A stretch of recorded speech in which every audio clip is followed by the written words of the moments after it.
رمضان المبارک کی رونقیں تراویح سے ہیں، اور تراویح کی جان ایک حافظ قرآن ہوتا ہے۔ لیکن کیا آپ نے کبھی سوچا ہے کہ مصلے پر کھڑا وہ شخص کن آزمائشوں سے گزر رہا ہوتا ہے؟ مصلے کا دباؤ، 20 رکعتوں میں روزانہ کی منزل کو تقسیم کرنا، متشابہات میں الجھنے اور غلطیوں کا خوف، ان کا پورا دن صرف اپنی منزل پختہ کرنے میں گزر جاتا ہے۔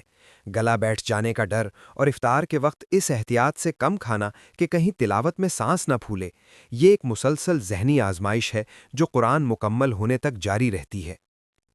مگر افسوس کی بات یہ ہے کہ ہم مقتدی حضرات ان تمام پریشانیوں سے ناآشنا ہوتے ہیں۔ تراویح ختم ہوتے ہی صفوں سے آوازیں آنا شروع ہو جاتی ہیں۔ کوئی بے دھیانی میں کہتا ہے، حافظ صاحب آج تو 2-3 غلطیاں کر دیں آپ نے۔ کوئی شکایت کرتا ہے، آج تو آپ بہت تیز پڑھ رہے تھے۔ اور اگر کسی دن حافظ صاحب ٹھہر ٹھہر کر تلاوت کریں تو طنز کیا جاتا ہے، آج تو لگتا ہے قاری عبد الباسط بن رہے تھے، بہت لمبا ٹائم لگا دیا۔ خدارا ایسے رویوں سے بچیے۔ ایک حافظ قرآن اپنا سب سے قیمتی وقت، اپنی توانائی اور اپنی نیندیں قربان کرتا ہے۔